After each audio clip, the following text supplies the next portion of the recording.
we need to talk about this Rashford thing because I'm seeing it all over the timeline. The neutrals are the neutrals.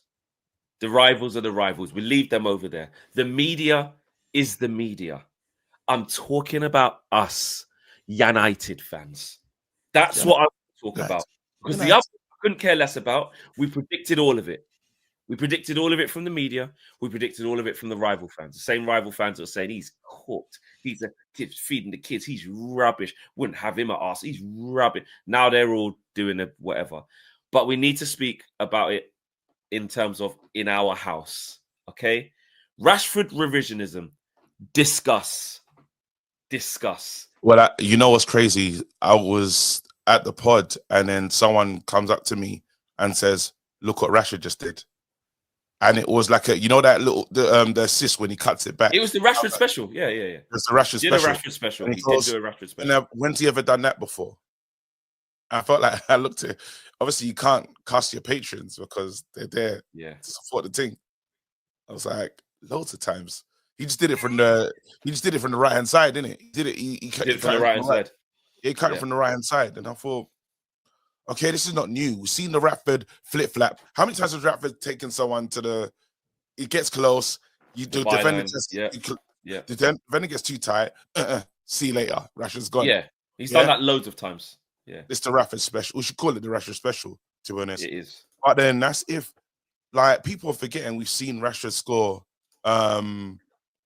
People have seen Rashford score like that goal or that setup a bag of times, but we've also seen Rashford not try.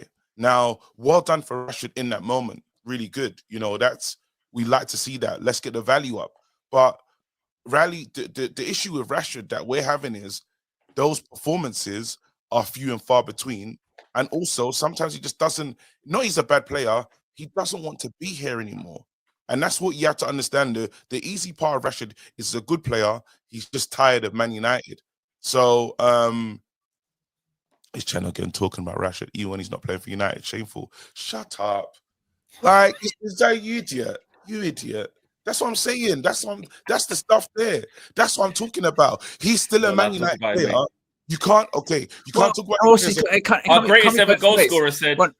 You can't have it both ways, can you? Because it's like, well, every time that he plays, they talk about Man United, but we as Man United fans can't talk about him whilst he's still technically a player. It doesn't make any sense. And also, this is the other thing worth pointing out.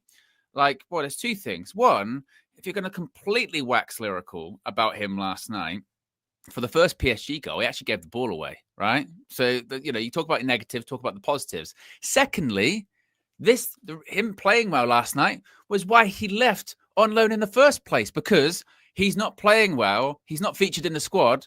Go elsewhere, play well, and get yourself a move. So it's really the criticism of Manchester United of the thing that they did in January, which both parties wanted, actually worked out for both parties. Rashford went away, started playing more, started playing better, so he got into the England squad. And Manchester United now look more likely to get more money, or at least a lot of money, for him in the summer that they couldn't get in January. So, but the pushback to that is what they're saying is, Owen, is why exactly, but they don't see it like that. The haters don't see it. They see it as, why are you trying to sell him?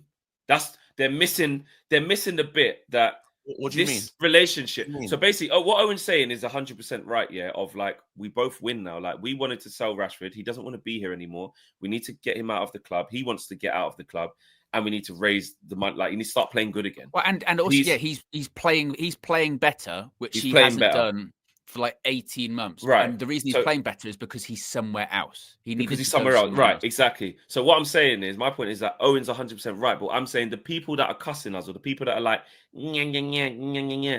they're saying that because they're like, you idiots, look how shit your team is, and you want to sell him. Look at him. He can run around, he can score, he can cut back. He's a good player. Why are you trying to sell him?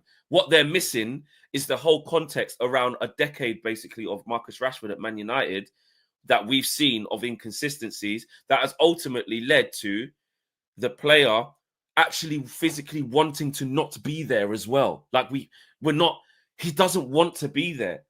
Like Oh. Wayne Rooney spoke after the game, to be fair, and to that fan who was saying, "Oh, talking about Rashford, our greatest ever goal scorer," Wayne Rooney said, "I want him to come back to Man United. What that Rashford there, I want him to come back." Like he said, "I don't know if it will," but he was like, "I hope he can come back to United and do that because as a United boy, as a United fan, Marcus Rashford should surely want that." So he went down that. So you talk about talking about it, mate. Our greatest ever goal scorer, Wayne Rooney's talking about it. So that's why we're talking about it. Our greatest goal scorer told him to leave as well. This has been the conundrum of Man United. He said he's gone to training and he's seen Rashford and he said he's got to get out of here. That's what we saw in the overlap, right? When he was sitting there with all he the said he's got to leave. Yeah. If the manager said that about me, he's got to leave. But he was saying it from a point of like, he's so good. He personally would love to see him go, you know what? I'm refreshed. I needed that get out. Let me go back and do that in a United shirt. That's where Rooney was coming from. No. That time is and again, my opinion. But then we've done this Rashford thing. Rashford can score 30 goals.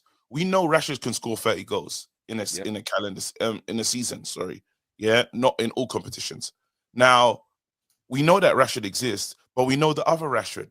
And if you talk about what's that? You know, the backlog of work, or what's that? What's the word? I don't know the phrase for that. But you're saying we've seen all the evidence about what Rashford can do. We have to get over this, guys. We've got the Rashford that walks. We got the Rashford that's not engaged. We got the Rashford that's not trying hard. We got the Rashford that, remember there was a little tracking back moment for Aston Villa and he runs back and he dives in and he does the little slide tackle. And you're looking thinking, where the hell has that been? We haven't seen I remember Flex said that. Do you remember when he was leaving? I remember you, Flex, you said, if I see Rashford running, I'm going to be pissed off because he doesn't do that for us. And then last night, lo and behold, he's running. And to be fair, this isn't just like a Rashford agenda, because I think we as fans, we've done it with loads of players. We did it with like Jadon Sancho, with those rumors about, he could come back in the summer. Already it started going, maybe we could get something out of him. Why do we do it? We've seen it. Why do we think that anything's going to change? Or we have conversations about, remember we would say with Pogba, about how maybe you can unlock him, maybe you can do this. And you go, well, after like 4 or 5 years, if you haven't seen it, eventually then that becomes on you expecting that that's going to happen when it's not. You know, that's like literally standing outside every single day going, today's going to be the day, that, this bus arrives here. And you go, well, the bus stop's not there anymore. It's never been there. That's not on its route. Why do you think it's going to arrive?